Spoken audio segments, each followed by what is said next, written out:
एक छोटे से शहर में रघु नामक एक बड़ा व्यापारी रहता था। वह एक दयालु इंसान था। बहुत सारे लोग उसके घर आते जाते थे और सभी को उसकी मेहमानदारी पसंद थी।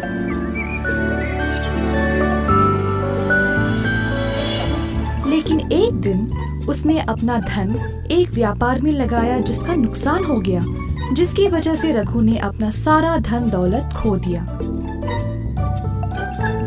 उस दिन से कोई उसके पास नहीं जाता था। रघु को बहुत अकेला लगने लगा।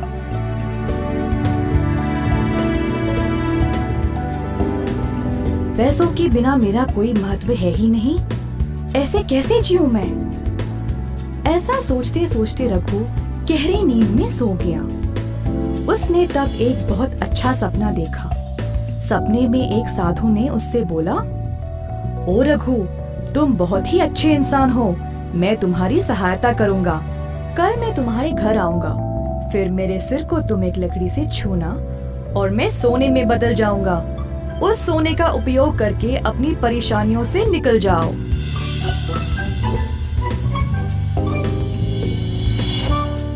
अगली सुबह जब रघु जाग गया तो उसे वो सपना याद रहा। सोच में पड़ गया कि ये सच होगा भी या नहीं। इसी दौरान कोई दरवाजे पर आया। रघु की पत्नी ने दरवाजा खोला और देखा कि नाई आया हुआ है।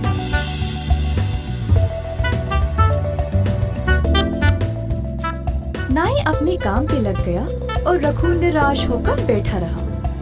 फिर से किसी ने दरवाजा खटखटाया।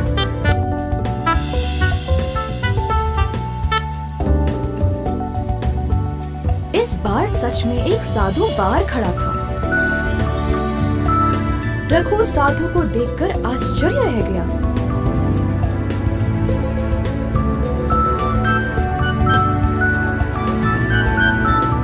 जल्दी से वो लकड़ी ले आया और साधु के सर को उससे छुआ। रघु को विश्वास ही नहीं हुआ कि साधु सच में सोने के रूप में बदल गया। नाई भी ये देखकर अचरज रह गया। रघु ने थोड़ा सा सोना नाई को भेंट में दिया और बोला कि जो कुछ हुआ वह किसी को इस बारे में नहीं बताए। नाई इस बात से सहमत होकर वहाँ से खुशी खुशी सोना लेकर चला गया। कुछ देर बाद वह सोचने लगा, अच्छा तो इन साधुओं के सिर पर लकड़ी से मारने से ये सोने में बदल जाते हैं। अगले दिन ये लालची नाई एक मंदिर गया और सभी भिक्षुओं को अपने घर भोजन पे बुलाया।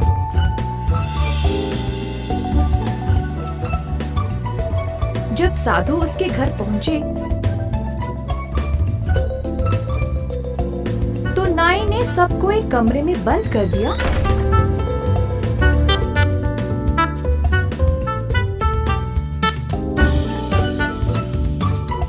और लकड़ी से सबके सिर पर मारने लगा।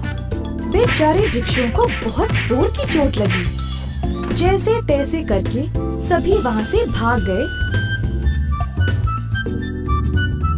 और महाराज के पास चले गए नाई की शिकायत करने के लिए। महाराज ने सारी घटना सुनी और तुरंत नाई को महल पर आने का आदेश दिया।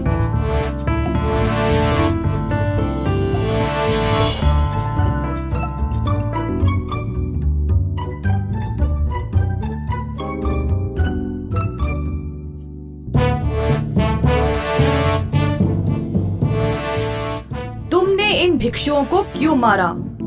पूछा महाराज ने। जो कुछ नाई ने रघु के घर पर देखा उसने सब कुछ बताया।